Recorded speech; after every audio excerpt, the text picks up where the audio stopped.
Bien, el tema de hoy que yo titulé es las ataduras de Itzhak, ¿sí? Refiere a Akeidat Itzhak. ¿Qué es Akeidat Itzhak? Akeidat Itzhak es probablemente una de las perlas más grandes de la literatura universal. Rabino, estás exagerando un montón. Absolutamente no. Absolutamente no. Es uno de los textos más difíciles de leer, uno de los textos clásicos más grandes de la historia de la literatura universal, y sí, probablemente no sea del todo cierto, pero sin duda la Biblia es uno de los libros más impresos y más difundidos en el mundo, ¿sí? Hoy la canción Despacito tiene mucha más proyección que ediciones de la Biblia, digo, para que uno entienda a veces los números, que estamos hablando por cómo cambió las épocas. Pero si la Biblia o la Torá es uno de los libros más editados, si no el que más, este párrafo de la Torá, esta porción del Pentateuco de la Torá, es uno de los clásicos de la literatura universal, sin duda, más allá de cualquier lectura o interpretación de este texto. Y se llama Akeidat Itzhak. ¿Qué es Akeidat Itzhak? Todo lo traducimos o lo entendemos como el sacrificio de Itzhak, el sacrificio de nuestro patriarca Isaac. ¿Sí? Nosotros, el pueblo judío, tuvimos 3 patriarcas y 4 matriarcas. Los 3 patriarcas son Abraham, Itzhak y Jacob. Abraham, Isaac y Jacob, o Jacobo. 4 matriarcas, Sara, Rivka, Lea y Rachel. No me confundo el orden, los invierto adrede porque Lea es mayor que Rachel y le corresponde un honor importante que generalmente no le damos. Sara, Rivka, Lea y Rachel, pero eso es tema para otra charla en sí mismo. Y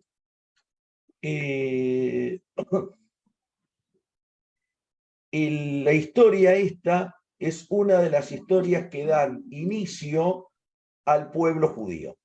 Y son historias clásicas, momentito que estoy, acá está, perfecto. Son historias clásicas del pueblo judío y de la humanidad. Rápidamente, ¿de qué trata? La vamos a leer. Abraham no puede tener hijos con su esposa Sara, no puede tener hijos, y cuenta que Abraham, desesperado, Sara, desesperada, le dice, ¿sabes qué, Abraham? Yo te voy a dar una concubina mía para que tengas hijos míos de la concubina. No nos agarremos la cabeza, porque por el derecho de propiedad lo que es mío genera frutos que me corresponden a mí, no importa el término en derecho, pero como el esclavo le pertenece a la persona y es una propiedad de la persona, todo lo que esto produzca le corresponde al dueño o a la dueña. Con lo cual, los hijos iban a ser de Sara y no de Agar, que es la concubina de Sara. Hasta ahí va todo bien. Sara le entrega a Abraham, a su concubina, a su sirvienta. Abraham tiene relaciones con Agar, tiene un hijo que no es de Agar, que le pertenece a Sara legalmente a nivel de propiedad. Estoy hablando, hoy en día esto no cabe. Estamos hablando de otra época con otros valores. No tratemos de justificarlo o entenderlo hoy, porque estaríamos equivocados. Y estaba todo bien, hasta que Dios le dice a Abraham y a Sara, ustedes van a tener un hijo directamente tuyo. En ese momento ya a Sara no le parecía más que el hijo de Agar era propio, porque no era igual al hijo propio. Cualquier coincidencia con la historia de la realidad no es casualidad. Esto pasa en todas las familias, o puede ocurrir en todas las familias, que empecemos a separar un hijo de otro, que valoremos más a uno que a otro, que nuestros principios que teníamos hasta ayer cambien. Esto que nos agarramos de los pelos, los que tienen todavía algunos, los que lo vamos perdiendo, nos queda poco donde agarrar, es algo que tiene que ver con el sentido común. Si no, Jorge, no es personal hacia vos solo, es hacia muchos. No hace falta que uno se sienta dolido por lo del pelo, somos muchos lo que nos falta ya. Ahora, el hijo de Abraham y de Sará, pero que era de Agar, cuando Abraham y Sará tienen un hijo propio biológico, de repente ya a Sará no le gusta más y Sará le pide a Abraham que lo eche. Abraham escucha a Dios, lo echa y fruto de ese hijo echado, que es Ismael, el hijo de Agar, surge un gran pueblo, ¿sí? Y todo avanza. E Ismael es hijo, sin duda, es hijo de Abraham también. Y Abraham tiene un hijo con Sara. Ese hijo se llama Isaac. Isaac. Este hijo, Isaac, tiene una vida muy particular. Para bien o para mal, no tiene iniciativa. Todo lo que hace o todo lo que le ocurre es manejado o llevado por su papá.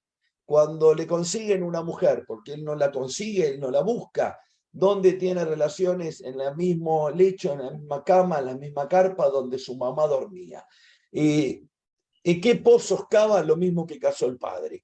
¿Qué errores comete? Los mismos que el padre. Es una vida muy particular la del patriarca Yitzhak, muy particular. Tiene una virtud que hoy se entiende como virtud, o muchas, pero tiene una. El movimiento sionista, cuando el sionismo político surge, porque el vínculo entre el pueblo judío y el Estado de Israel es indisoluble y eterno, pero el sionismo político, que tiene que ver con movimientos políticos que surgieron de unificaciones nacionales a fin del siglo XIX y el siglo XX, valoró mucho más la figura del patriarca Isaac. ¿Por qué? Porque Abraham nace en Ur, en Babilonia. Abraham se domicilia, se fija su domicilio en Harán, se asienta en Harán, al norte de Siria, o en Turquía, y después termina sus días en Israel. Jacob nace en Israel, pero termina sus días en Egipto.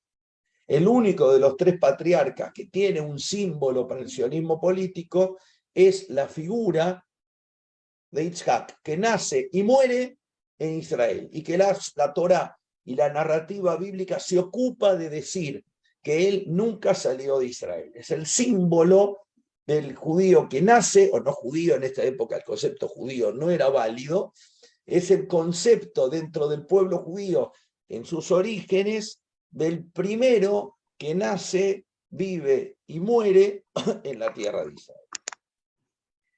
¿Qué ocurre? Cuando Abraham y Sara tienen a su hijo, echan a Ismael, y Dios en la Torá, no es el momento ahora de narrar las 10 pruebas, somete al patriarca Abraham, vamos a silenciarnos, un momentito, quien quiera hablar lo hace sin ningún problema, abre su micrófono. Ahí está. Sin ningún problema, ¿eh? Levanta la mano, abre el micrófono y pregunta. Y la Torá, vuelvo, esperen que me fui, y Abraham pasa 10 pruebas, algunas son explícitas en la Torá, otras es el Midrash, la interpretación que le hace vivir estas pruebas a Abraham, y la última de las pruebas, la gran prueba final, ¿sí? La gran prueba final, donde el circo termina y todos nos paramos a aplaudir porque es el momento de mayor suspenso, pasaron varios números donde el que tiraba los cuchillos casi revienta la cara de otro, y de golpe viene la prueba final, la más difícil, la que todo el mundo está esperando.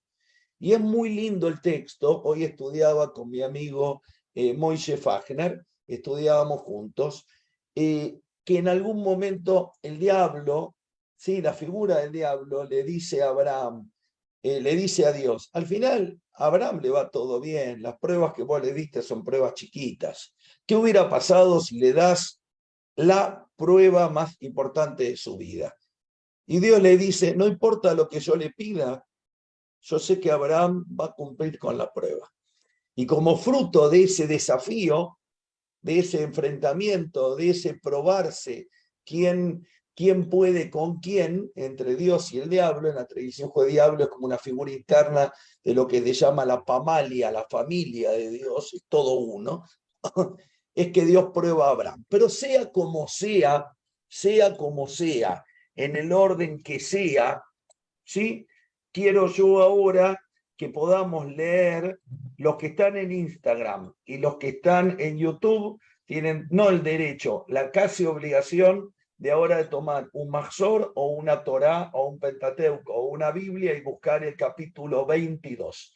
Génesis 22, el primero de los 5 libros de la Torá, Génesis 22, Bereshit 22. Vamos a leer, un momentito.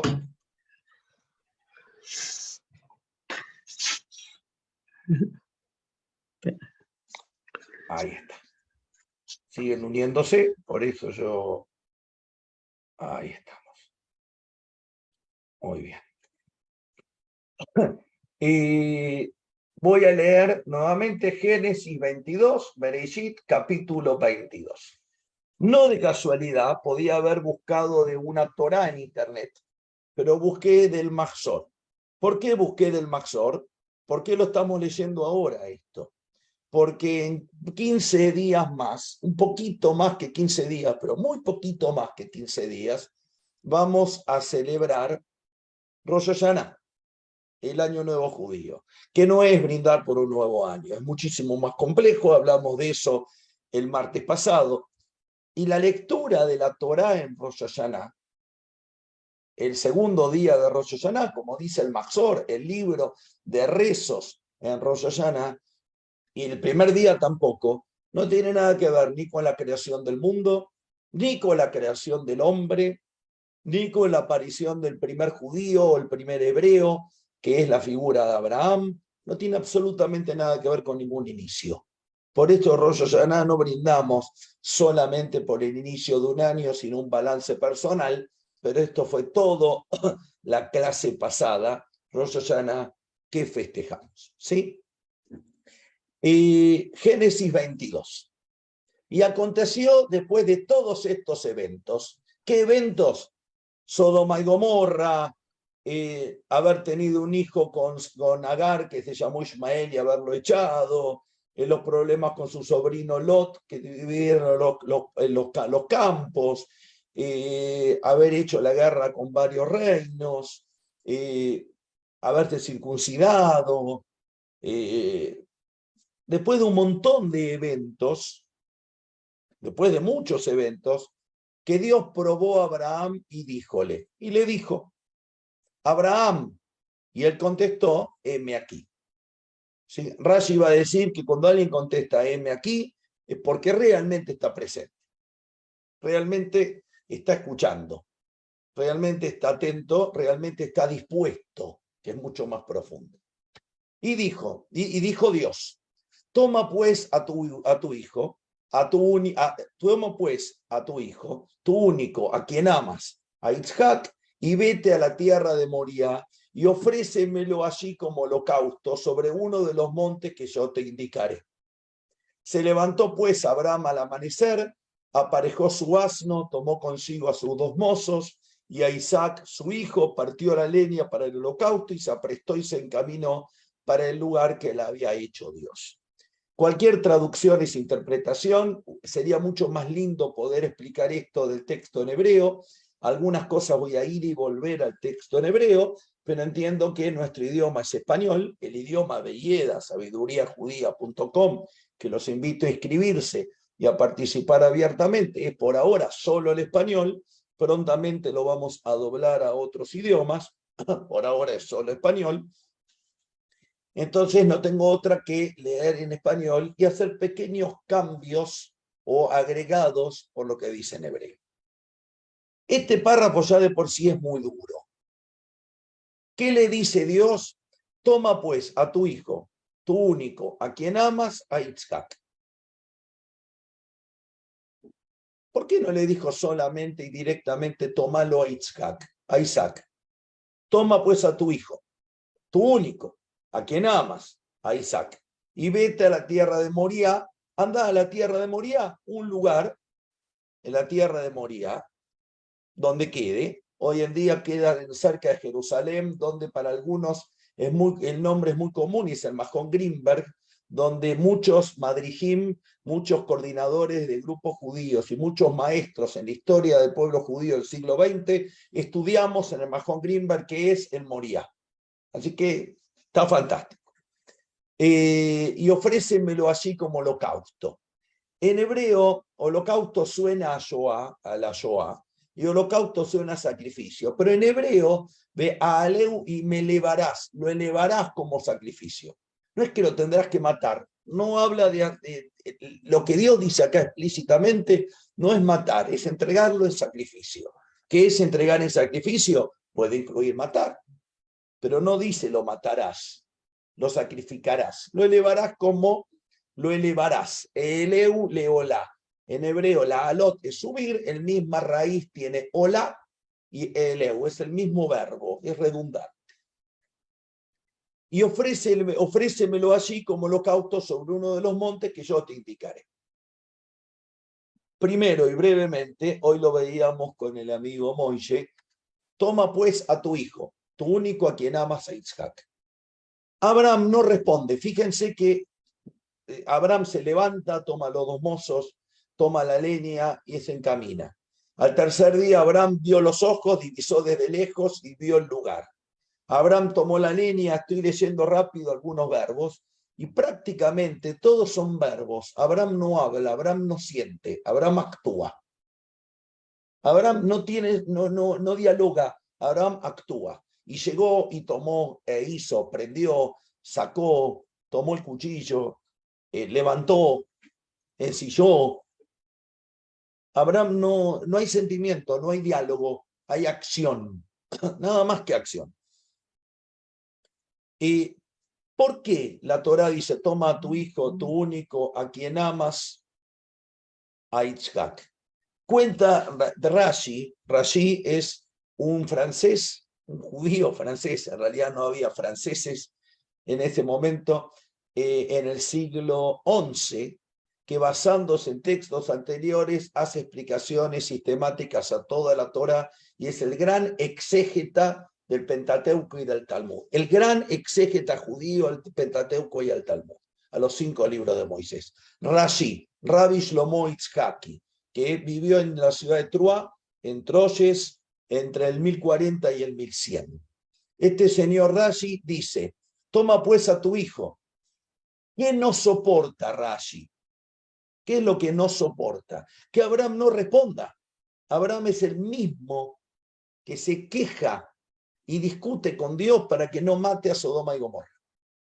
Y acá le dice, lleva a tu hijo como sacrificio, elevalo, y Abraham hace, él no reacciona. Como el Talmud entiende que faltan cosas, que hay vacíos en el texto, dice, toma pues a tu hijo.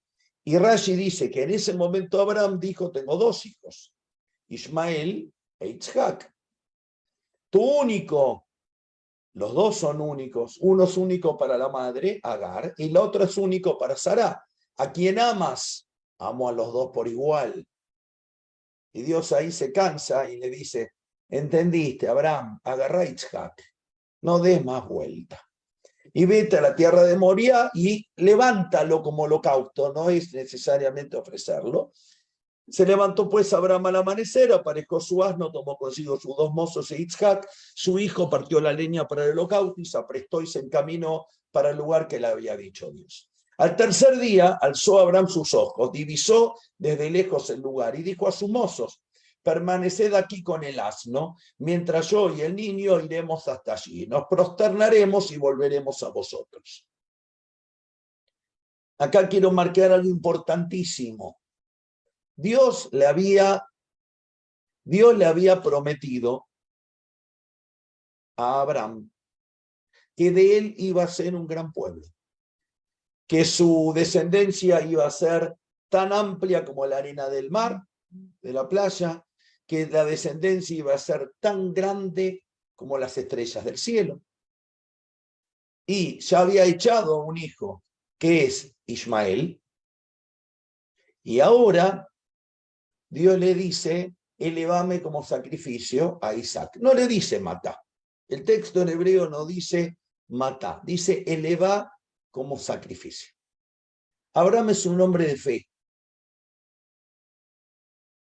y siente que siente que puede haber una contradicción entre Dios que le dice,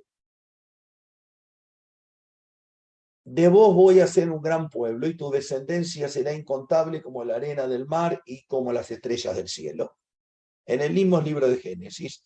Y aquí que le dice a tu único hijo, lévalo como holocausto, elevámelo, tráemelo.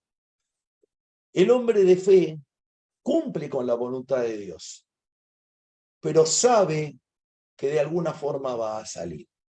Y cuando le dice a los dos siervos mozos, mientras yo y el niño iremos hasta allí, nos prosternaremos y volveremos a vosotros. Es un hombre de fe. Él no dice voy a volver, porque el hijo tenía que estar sacrificado. Volveremos, él y yo, Isaac y yo, Abraham. Tomó pues Abraham la leña para el holocausto, para el sacrificio, la puso sobre Isaac su hijo, y tomó en su mano el fuego y el cuchillo y se encaminaron ambos juntos. Por favor, escuchen y presten atención cuántas veces dice se encaminaron ambos juntos. Dijo entonces Isaac a Abraham. De golpe habla, y el único que habla acá es Abraham, es Isaac. Isaac a Abraham, su padre. Padre mío. ¿Y qué le responde Abraham? Heme aquí, hijo mío, otra vez heme aquí. Estoy en serio. No estoy sentado tomando un café pensando en otra cosa, mirando el celular. No estoy distraído. No estoy a medias. Estoy entero con vos. Así como Abraham le dice, estoy entero con Dios, estoy entero con vos, hijo mío. Heme aquí, ineni. Estoy acá. ¿Sí? Dijo Isaac. He aquí el fuego y la leña. ¿Dónde pues está el cordero para el holocausto? Una pregunta muy obvia. Vamos a hacer un sacrificio a Dios, llevamos todo. Falta el animal. Díjole a Abraham, si vamos a hacer un asado, ¿quién lleva el carbón? ¿Quién lleva? La carne no la lleva nadie. Entonces no es asado. ¿Sí? Dijo Isaac, he aquí el fuego y la leña. ¿Dónde pues está el cordero para el holocausto? Díjole Abraham, Dios proveerá el cordero para el holocausto, hijo mío. Y ambos siguieron caminando juntos. Segunda vez. Abraham, hombre de fe, hay dos posibilidades. Le miente, lo engaña, es una mentira piadosa. En argentino lo macanea y le dice, Dios va a proveer el cordero para el holocausto. ¿Por qué lo macanea? Porque el cordero para el holocausto, ¿quién era? Isaac. O realmente Abraham entendía que iba a aparecer un cordero para el holocausto. Las dos posibilidades son válidas. Llegaron al lugar que le dijo Dios. De vuelta, ¿cómo saben a dónde llegaron? Es interesante. De golpe Abraham siente o algo le marca que llegó al lugar, pero no había una señal. Llegaron al lugar que le dijo Dios. Erigió allí Abraham el altar, ordenó sobre él la leña, ató a Isaac su hijo y le puso sobre el altar encima de la leña. Ahí se acabó el baile y empezó el asado real. ¿Y quién era la carne para el asado? Isaac.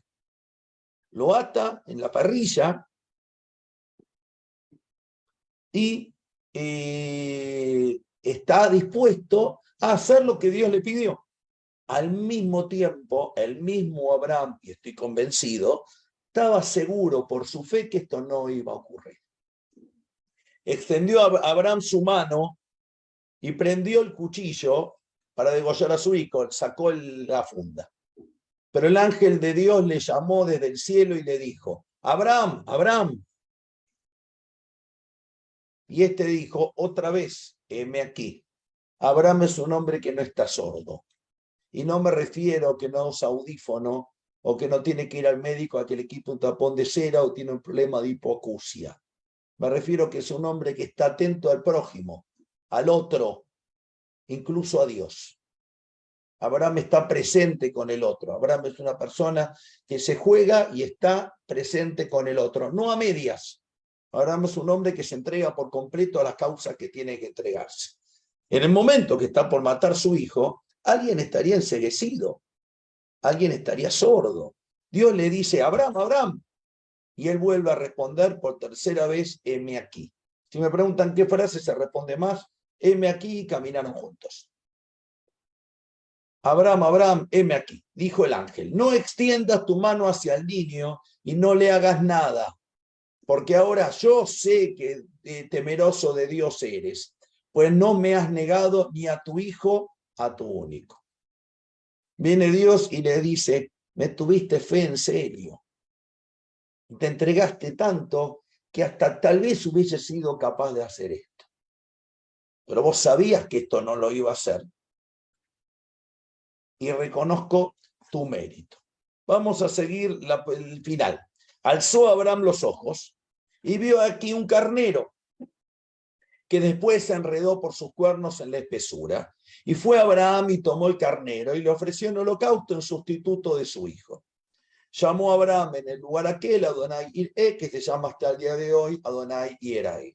Llamó el ángel de Adonai a Abraham por segunda vez desde los cielos y dijo, por mi nombre he jurado, dice Dios, que por haber hecho tú tal cosa y no me negaste ni aún a tu hijo, a tu único, pues he de bendecirte y multiplicaré grandemente a tu descendencia como las estrellas del cielo y como las arenas de las orillas del mar, y poseerá tu descendencia las ciudades de tus adversarios. Y serán bendecidas con tu descendencia todas las naciones de la tierra, así puesto que tú has obedecido mi mandato.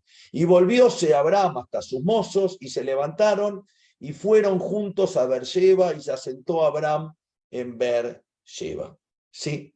Este es el episodio que el texto, muy breve, prácticamente sin diálogo, solo con verbos de acción, que es probablemente uno de los textos más duros de la Torá, más conocidos de la Torá, y con consecuencias más importantes en el pensamiento judío y en la vida judía, y en otros pensamientos de otras tradiciones. Aquí quiero ir a dos cuestiones más, y acá dejo de compartir para verlos a todos. ¿Sí? Recuerdo que empezamos a las 8, siempre, para que podamos ingresar siempre y estar siempre invitados y en tiempo y forma y poder participar íntegramente cada martes de un tema diferente, y si se suscriben, Dios quiere, de nuestra plataforma, de el montón de cursos que hay, más los que seguimos agregando constantemente, ¿sí? En este sistema on demand que llamamos IEDA, sabiduriajudía.com. Voy a empezar por dos cosas. Abraham es un hombre de profunda fe. Abraham, Dios le prometió antes de lo último que leímos, que iba a ser de Isaac su descendencia, y que la descendencia iba a ser numerosísima. Al mismo tiempo le pidió que lo sacrifique.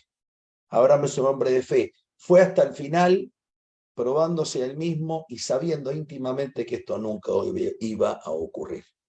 Y no ocurrió. Y Dios lo premia a Abraham. Y Dios dice, y es interesante, ¿por qué lo leemos en Rosh Hashanah y Kippur?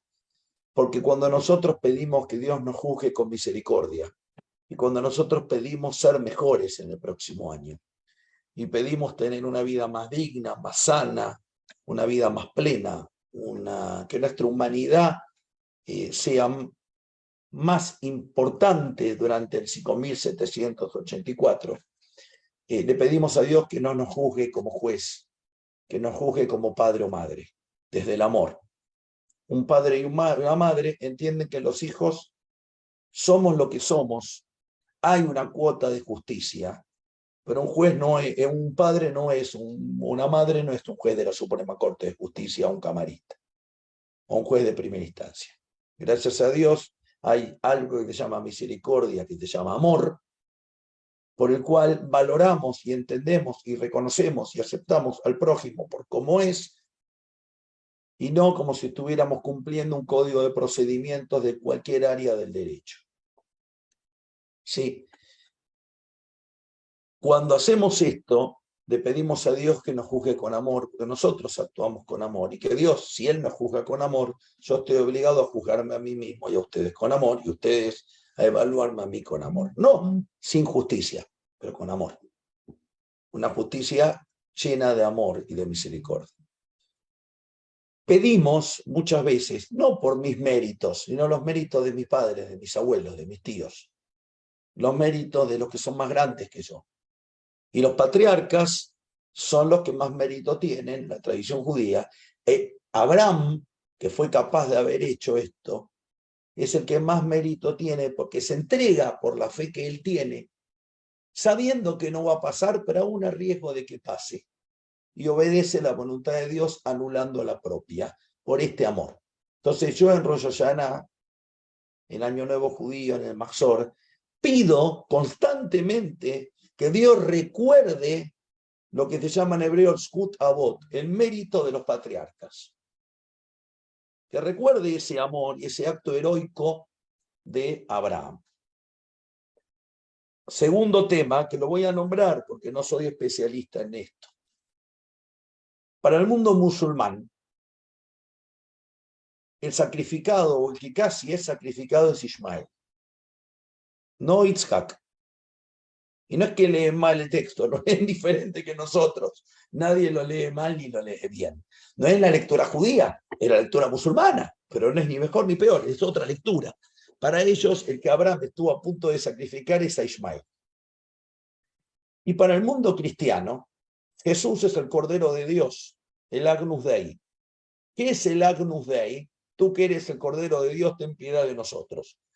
¿Qué es el Agnus Dei?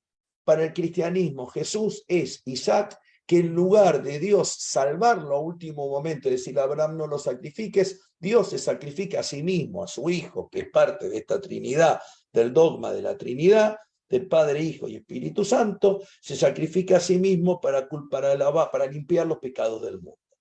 En más profundo, no pretendo yo de esto dar una lección sobre catolicismo o sobre cristianismo, porque no me corresponde ni lo sé, pero quiero decir que esta lectura que da Itzhak es lo que da motivo y origen a lo que después es Jesús, la crucifixión, la resurrección, este concepto de Cordero de Dios, ¿sí? Este concepto de Cordero de Dios. ¿Por qué Cordero de Dios?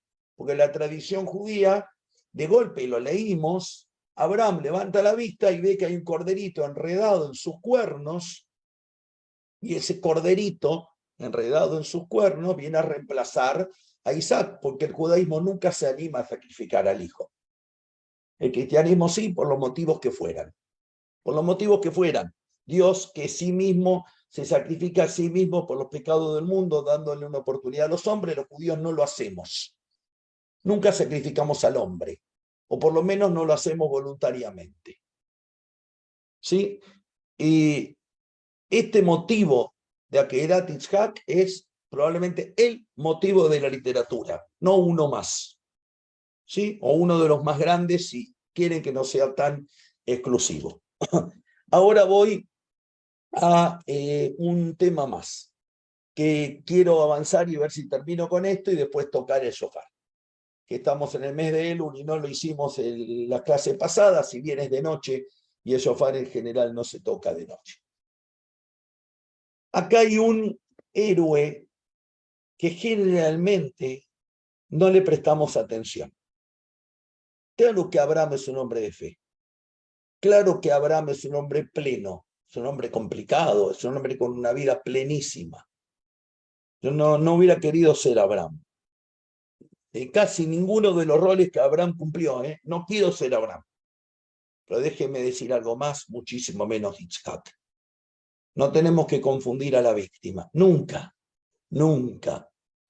Abraham no es victimario, pero acá hay una sola víctima, Itzhak.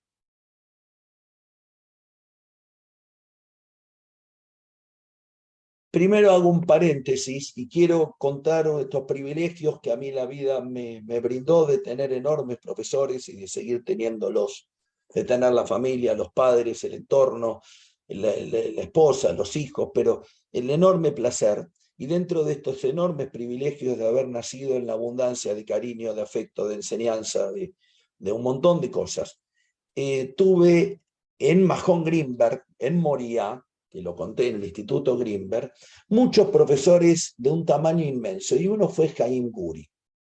Haim Guri se lo postuló a presidente del Estado de Israel. El presidente del Estado de Israel, para los que somos judíos y no lo somos, no se elige democráticamente. Lo que se elige democráticamente, se puede discutir la forma de elegir, es el primer ministro y es el parlamento. El parlamento no el primer ministro. El presidente, hay un comité de notables que elige figuras que unifiquen a todo el pueblo, porque el rol del presidente es un rol unificador y mediador y que representa a todo el pueblo de Israel y no un partido político.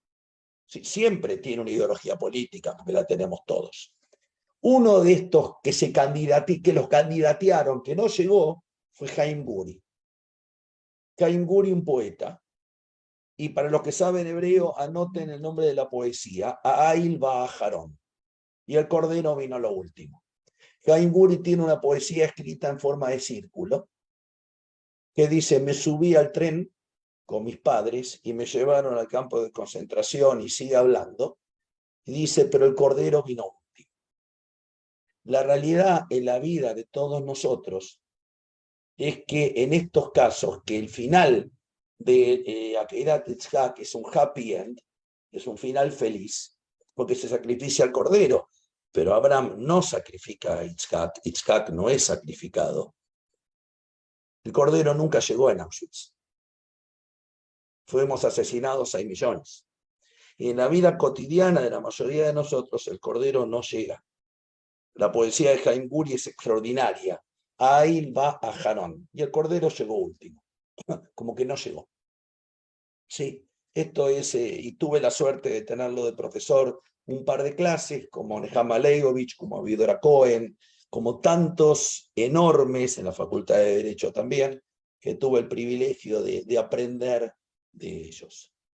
Ahora voy y termino con la víctima, con Yitzhak, y con una lectura que a mí nunca se me ocurrió tener hasta hoy o ayer, pensando en cómo armaba esta clase, que el tema tengo claro que da para 140 cursos, no para 7 clases. Cada curso en YEDA tiene 7 clases, da para 500 cursos, de diferentes lados. Vieron que yo dije caminaron juntos, caminaron juntos, caminaron juntos. Después que Abraham levanta el cuchillo para sacrificarlo, nunca más hay un diálogo entre el padre y el hijo. Nunca más hay un diálogo entre el padre y el hijo. Abraham vuelve a un lado, Isaac se va a otro, caminan juntos pero en silencio. Cuando muere Abraham, va Ismael y Isaac y lo entierran, pero nunca más hay un diálogo. Y es muy duro esto de no dialogar, muy duro, muy duro. ¿Tiene razón Yitzhak? Yitzhak probablemente sí. Algunos midrashim van a decir, Elena no es casualidad. No sé por dónde está Elena, se me fue, ahí la voy a encontrar. Ahí la voy a encontrar después, o se me fue. Ahí está, Elena, te veo. Adivina qué edad tenía Yitzhak cuando le hicieron el sacrificio de acuerdo al midrash. 33. 33. ¿Le suena? ¿Sí? No es que uno copia al otro, es un motivo, es el mismo motivo, el mismo mito originario. ¿Sí? Yitzhak aparentemente no era un nene. Algunos van a interpretar que Yitzhak era una persona sin iniciativa, muy limitado intelectualmente, pero esto no le quita ningún privilegio de ser uno de los patriarcas más importantes. Sobre eso hablaré algún día, la figura de Yitzhak en una clase sola, prometo.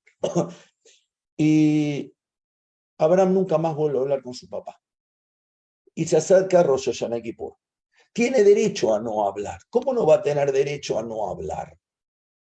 Si el padre le levantó un cuchillo y casi lo mata.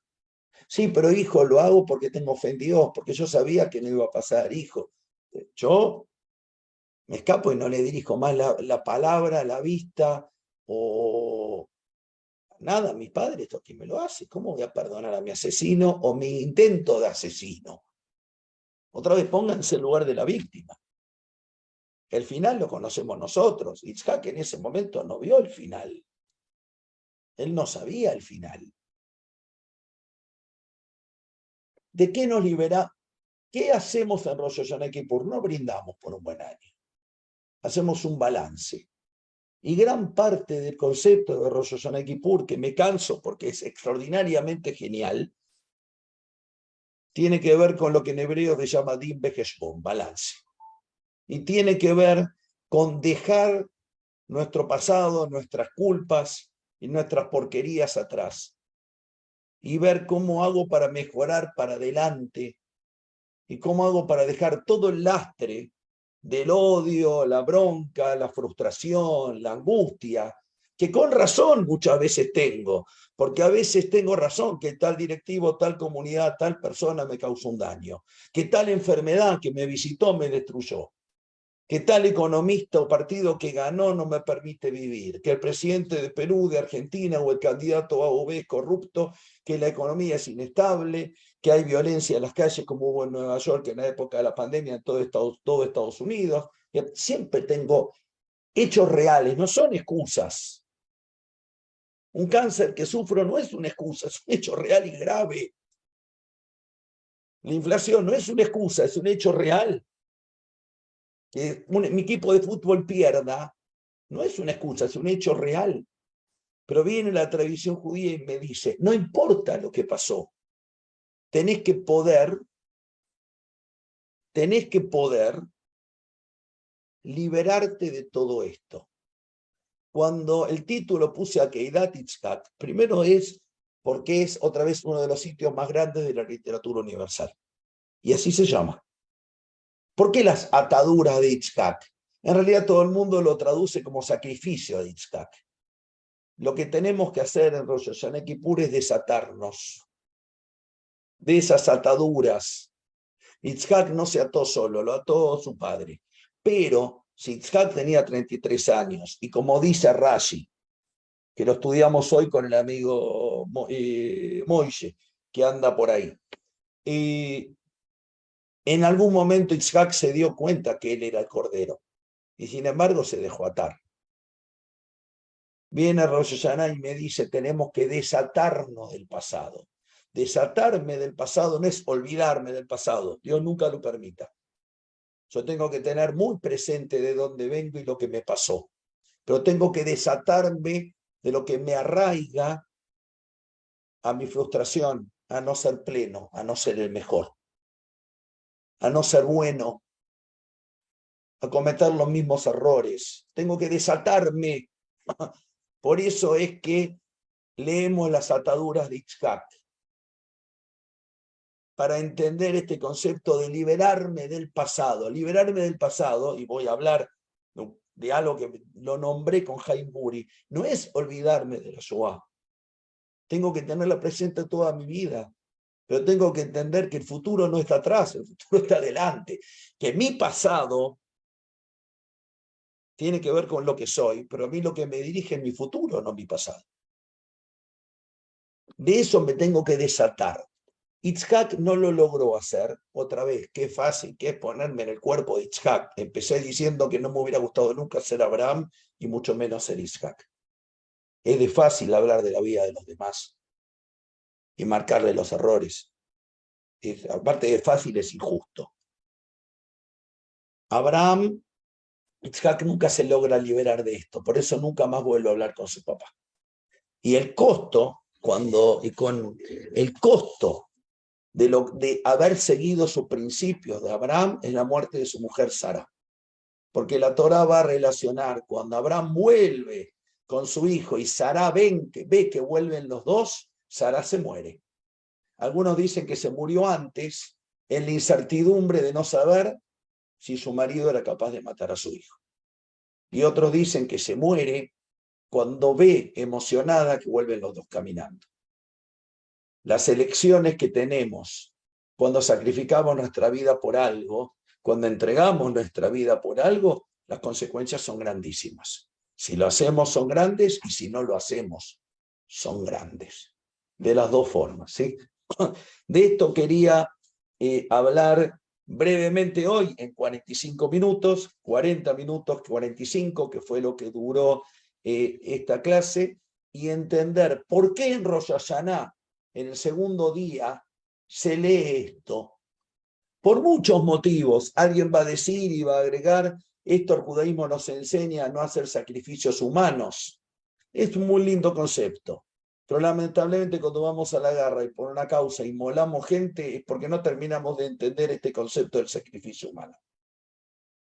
Sin duda que el Estado de Israel vale el esfuerzo de los 25.000 soldados que dieron su vida por el Estado de Israel, y que General Don José de San Martín dio su sangre y su vida y su causa y su familia y la hija que no pudo disfrutar y la esposa que dejó por una causa noble, y sin duda que Moshe lo mismo, y sin duda que cualquier líder que ustedes elijan lo mismo.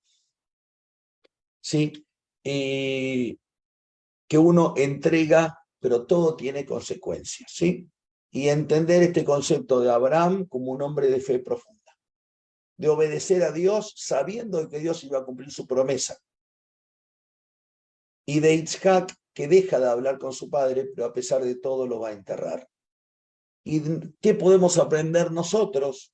¿Sí? Esto de, primero, de entender el enorme amor y fe de Abraham y de su entorno, y esto de desatarnos de lo que nos ata y nos condena, en lugar de lo que es bendición, de lo que tenemos para adelante. Y antes de abrir preguntas y de comentarios, vuelvo a reiterar dos cosas. Primero, es un privilegio inmenso que seamos tantos me refiero a los 39-40 de Zoom, al montón de YouTube, que nunca se sabe cuántos son, al montonazo de Facebook, que tampoco se sabe cuántos son, porque se puede replicar en cualquier Facebook, y ahora en Instagram, que para mí son mundos nuevos. Así que con enorme, enorme alegría, realmente es un desafío, y tener 10 países, 30 ciudades, es al menos fabuloso y una bendición. En segundo lugar, para que podamos seguir y podamos cada vez crecer más, visiten la página sabiduriajudía.com, suscríbanse.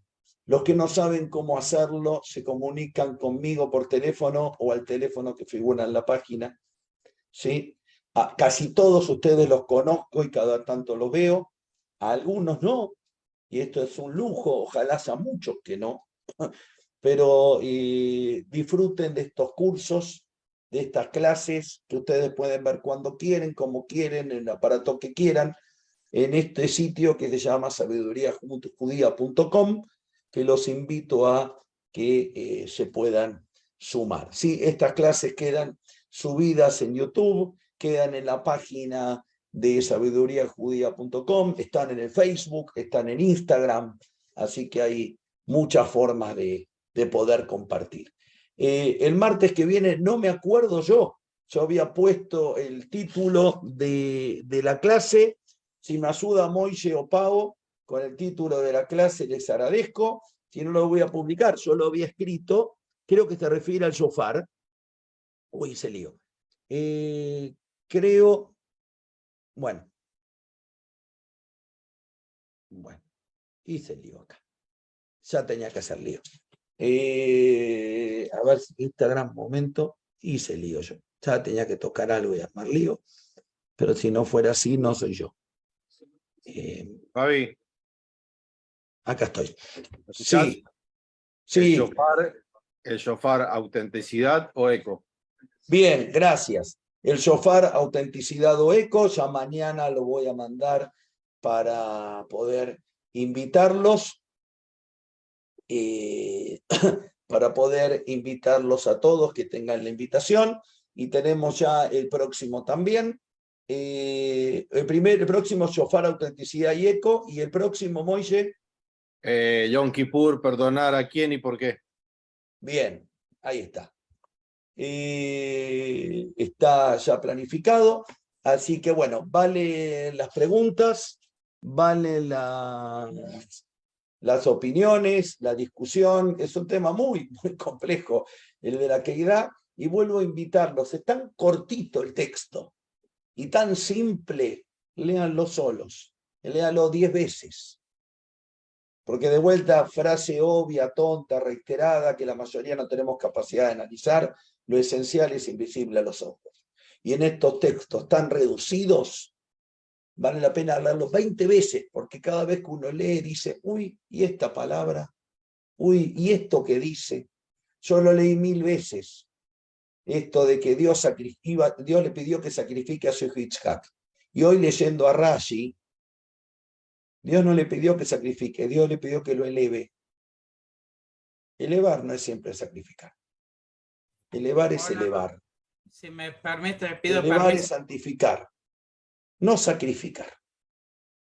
Todos entendemos cuando lo leemos matar. Y si la dignidad, y si el Kiddush Hashem, la santificación del nombre de Dios, tiene que ver con la vida y no con sacrificar a nadie, y entendimos mal. La primera vez que leo y me di cuenta que Olá y Eleu es que lo elevó. En ningún lugar dice que lo mató.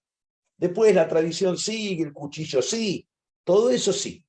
Pero en ningún lugar dice que Dios le pide que lo mate. Al revés, Dios le dice, no lo mates. Le pide que lo eleve. ¿Qué es elevar? Sí, Elena, dale. Fabián, yo quisiera saber qué opina el judaísmo de Isaías 53. Isaías capítulo 53. ¿Cuál es Isaías capítulo 53? Porque de memoria me agarrás infraganti totalmente y tal vez lo hablemos otro día, pero prometo que lo vamos a tratar. Vale el planteo. El que habla de una virgen que va a tener un hijo. Básicamente está describiendo la pasión de Jesús. Bueno, espera. Pero, Vale, Elena, vale, lo tendría que tener texto y prometo que alguna vez lo vamos a estudiar juntos, sea que lo arme como parte de un curso o en alguna clase, sin duda. Y es un gusto, Elena es parte importantísima, no de los más antiguos, de los más nuevos, pero sí de los más activos y más productivos y más sanos del diálogo interreligioso aquí de la mesa en Mendoza. Una fenómena, Elena. Hola, Y... buenas Bien. noches, Rabino. Disculpe que lo interrumpa. ¿Puedo hacer un pequeño comentario? Sí, Alfredo, decime y seguimos, sí. Bien, breve, son dos temitas. Uno que usted me había compartido Sí, recibí tu WhatsApp, te tengo que sí. llamar, mañana te llamo. Seguí. Bueno, Sí, señor. perfecto. Y le quería comentar algo breve que me impactó siempre mucho la historia de Abraham, porque gracias, en paz descanse, mi abuela, desde niño me había regalado un libro de historias bíblicas. Estaba resumido, obviamente, para un niño, ¿no? Desde la creación, desde el Génesis y todo con esas imágenes impactantes, muy, muy bien pintada, dibujada. Y bueno, siempre me quedó distintas reflexiones, o sea, con el tiempo fui notando que fui observando o viendo algo que después con el tiempo observé otro aspecto. Y bueno, siempre estuvo presente. Pude, gracias a eso, bueno, era mi lectura de antes de irme a dormir. Bien, Eso le bien. quería comentar. Vale, claro que Gracias. vale. Y claro que vale. Y bueno, esto, lo respondo un poquito a Elena por encima, una respuesta muy rápida, habría que ver el texto. Es totalmente válido, Elena, totalmente válido que vos veas ahí la pasión de quien para vos es Dios, el Hijo de Dios, la Trinidad y todo esto. Totalmente válido. Tu vida va por ahí, tu fe va por ahí. A vos te enseñaron así, tu verdad es esa. Para otros que leemos Isaías, tendría que tener el texto, pero para los judíos claramente ahí no hay ninguna pasión de Jesús. Habla seguramente de un hijo de Dios, se refiere, los judíos lo interpretamos diferente. No es que interpretamos la interpretación válida o falsa, interpretamos diferente. Y es parte de esta riqueza de leer el mismo texto, que yo no lo tengo acá, con lo cual estaría macaneando más aún de lo que estoy macaneando, ¿sí? No, porque si no, no tengo forma acá, si me pongo a leerlo estamos media hora más. Pero tiene que ver con la libertad de interpretación y entender que en algunos casos hay palabras o textos que uno puede decir están mejor o peor interpretados, pero al igual que cuando uno vota o opina, En esto hay diferentes lecturas. Cuando un testigo de Jehová lee el capítulo 19 de Levítico, entiende que no puede transfundir sangre. Y los judíos entendemos que siempre podemos transfundir sangre, que lo que no hacemos es no comemos la sangre con la carne que comemos, que tiene que ver con uno de los principios de Kashrut. ¿Cuál de los dos es la interpretación correcta? Las dos. Preguntémosle a Dios, pero no nosotros los que podemos manejarlo, pero vamos con gusto, Elena, algún día, y yo me comprometo y lo quiero hacer dentro de los cursos de historia judía, que hemos grabado varios, de 1850 a 1949 uno, y un curso de introducción al judaísmo en 7 clases también en Yeda. Quiero grabar algún curso del judaísmo talmúdico, de historia, o del judaísmo en la época de Jesús. Y poder después, en algún momento,